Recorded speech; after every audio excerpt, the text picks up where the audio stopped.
Existen tres mecanismos de transferencia de calor: conducción, convección y radiación.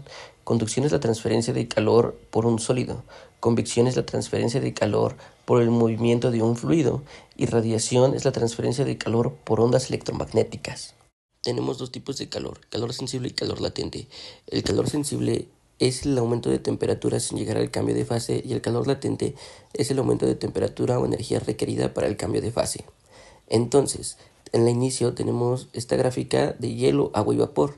En el hielo se le aplica el calor sensible, pero no llega a un cambio de fase. Entonces entramos al calor latente de fusión, donde el hielo se pasa al estado líquido, el cual hace su cambio de fase. Después tenemos una línea donde le aplicamos calor sensible al líquido, lo cual hace que se caliente, pero no llega a un cambio de fase, hasta que llegamos al calor latente de vaporización, donde tenemos el cambio de fase por vaporización de líquido a gaseoso, y después tenemos un calor sensible, donde seguimos aumentando la temperatura del vapor, pero no hay un cambio de fase. ¿Qué es un termopar? Un termopar es un sensor para medir la temperatura. Se compone de dos metales diferentes, unidos en un extremo.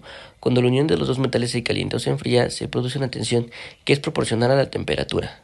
Sirve para medir temperaturas de 2500 grados Celsius y menos 250 grados Celsius, de acuerdo a sus materiales de fabricación. Importante para trabajar una caldera que nuestra agua esté totalmente pura. Entonces, para esto se lleva a cabo una desionización del agua, la cual se logra con resinas de intercambio iónico. Al momento de pasar el agua por esta resina catiónica, los iones como las de calcio y las de magnesio son sustituidos por hidrógeno. En las resinas aniónicas, después los cloros o los sulfatos son reemplazados por hidróxido. Al final los iones se combinan y forman agua pura. Esto proviene los depósitos en las tuberías, las acumulaciones y mejora la experiencia y la eficiencia. Para la expansión térmica en tuberías, el vapor a alta temperatura hace que las tuberías se expandan y se contraigan muy fuerte. Así que si este movimiento no se compensa, se generan esfuerzos mecánicos que a la larga provocan fracturas en las conexiones. Para evitarlo se instalan estas curvas en forma de omega cada 200 metros y esto hace que la tubería absorba el movimiento sin transmisión de tensión.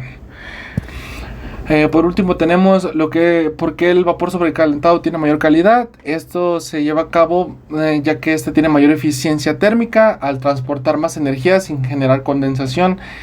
No causa los golpes de ariete ni la corrosión al no contener agua líquida como tal.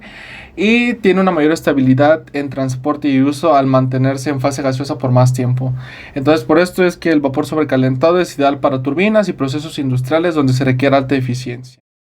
¿Cómo realizar un diagrama correctamente?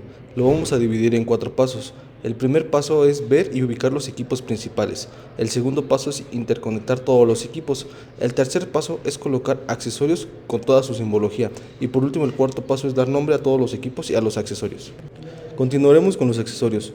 Como accesorios principales ocuparemos válvula de bola, válvula de compuerta, válvula de globo, válvula check, válvula de seguridad, válvula de 4 vías, filtro, trampa de vapor, tanque atmosférico, bomba centrífuga, drenaje, water suppler, steam suppler, entre otros que se van a interconectar entre nuestros equipos. Un intercambiador de calor de coraza transfiere calor entre dos fluidos sin mezclarlos. Funciona haciendo que un fluido caliente ceda energía a un fluido frío a través de una superficie metálica como tubos o placas. Los fluidos pueden circular en paradero, contracorriente o en flujo cruzado. En la coraza se puede hacer fluir un fluido menos corrosivo. Además cuenta con un aislante para minimizar las pérdidas de calor con el ambiente. El funcionamiento de una torre de enfriamiento. ¿Qué es y su propósito? Es un sistema de refrigeración evaporativa, es decir, es un sistema que reduce la temperatura del agua mediante el contacto con el aire, y su propósito es disipar el exceso de calor en sistemas industriales. En primero tenemos la transferencia de calor del agua caliente al aire mediante convección y evaporación. Después tenemos el enfriamiento del agua antes de recircularla en el sistema. Las torres de enfriamiento son utilizadas para reutilizar el agua producto que salió del sistema. Relación con la transferencia de calor y masa.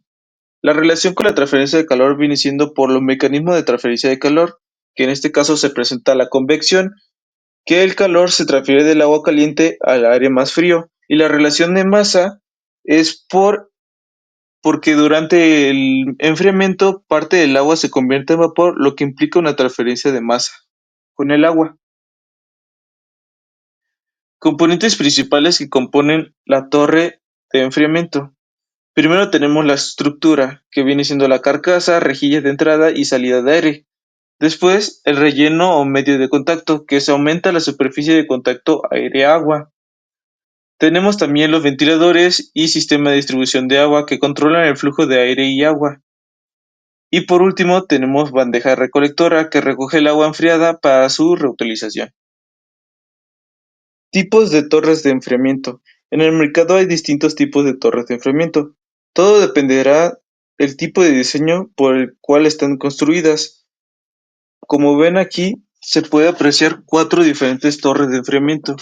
La primera es una torre de enfriamiento de tiro inducido contra corrientes. La segunda es el tiro forzado contra corrientes. La tercera es un tiro inducido flujo cruzado y la cuarta es un tiro forzado flujo cruzado. Los diferentes tipos de torres de enfriamiento dependen mucho de su colocación de los componentes. Como puede ver, la parte verde es el ventilador, la parte roja es el parador de gotas, la parte amarilla es el relleno y las flechas es el flujo de aire. Como se puede observar, en todas tienen los mismos componentes, pero diferente colocación. Aplicaciones. Las torres de enfriamiento se utilizan en plantas termoeléctricas para enfriar condensadores. También se utiliza en la industria química y petroquímica y cotidianamente se puede llegar a ver en los sistemas de aire acondicionados en edificios grandes. Ahora vamos a ver el funcionamiento de una caldera. ¿Qué es y su propósito? Es un equipo utilizado para generar vapor sobrecalentado mediante la aplicación de calor a un líquido, y su propósito es suministrar energía de manera eficiente en forma de agua caliente o vapor. Principio de funcionamiento. Para un óptimo funcionamiento de una caldera necesita la conversión de energía térmica a partir de la combustión de un combustible y la transferencia de calor al agua para generar vapor o agua caliente. La eficiencia de una caldera depende de la relación con la transferencia de calor, ya que ésta sucede los mecanismos de transferencia de calor dentro de ella, que serían conducción, convección y radiación. La conducción ocurre en las paredes metálicas del intercambiador de calor.